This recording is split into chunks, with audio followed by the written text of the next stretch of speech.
Babysitter's a Vampire deserved a third season. Plot overview. Alright, had a movie that served as the pilot episode. See what other shows have that.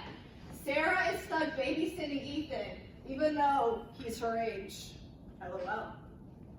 Sarah is a vampire, hence the name of the show, and so is Erica and Rory. Alright? You mean more why? Why, whatever.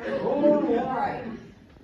New monster to fight every episode, so it's always fresh. Betty is a warlock, and Ethan is a seer. He can see the future. Ooh. Alright, next. Canadian comedy on Disney Channel, but it's an edgy Disney show. Ooh, edgy Disney. Has a theme song that slaps. Yeah, it does. Characters. Alright. Got Ethan. A seer. We already established that. Was a vampire for one episode.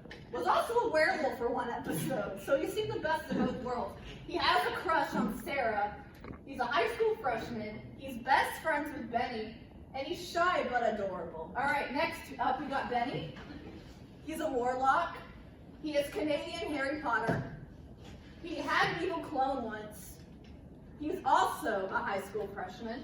He's best friends with Ethan. He's outgoing and he's widely considered as the hot one. Alright, next up we got Sarah. There's Sarah. The babysitter from the title.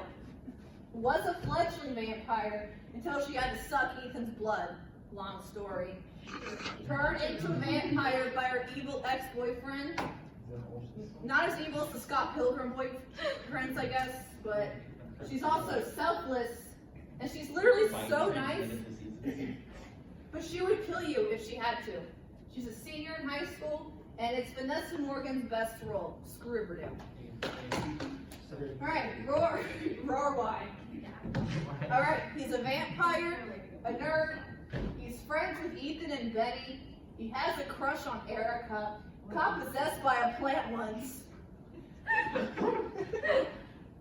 They're solely for comedic relief, and he's forced to be 14 years old forever. I would stake myself if okay, we got Erica. She's also a vampire. She used to be a nerd, but then she glowed up when she became a vampire, because vampire venom does that to you, apparently. She's also a baddie. She loves being a vampire. She's best friends with Erica, and she's a senior in high school. Wait, she's best friends with herself? What? She's best friends with herself? No, she's best. Oh, no! I meant to say best friends with Sarah. Whatever. Best episodes. The one where Ethan and Betty had disguised themselves to take down an evil cheerleader. Next slide. The one where vampires pretended to be nurses to fake a blood drive and steal blood. Next slide. The one where Ethan and Benny used magic perfume to have every girl in school in love with them. The one where Sarah's evil vampire ex-boyfriend comes back and bites Ethan, but then Sarah has to suck his blood to save him.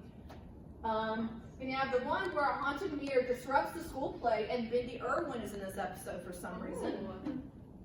The one where a haunted mask turns everyone into who they are dressed as for Halloween.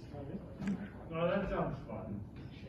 The one where they had to I save would the world. totally take advantage of that. The one where they had to save the world. This was the last episode of the series, and it ended on a huge cliffhanger. Alright, this show versus the Vampire Diaries. Too dramatic. Has no sense of humor. You're right. The show is literally a giant love triangle. So many plot holes.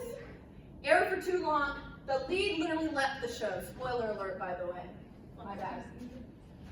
My Babysitter is a Vampire, the superior show. Has a sense of humor. Doesn't take itself seriously. No love triangles. No plot holes.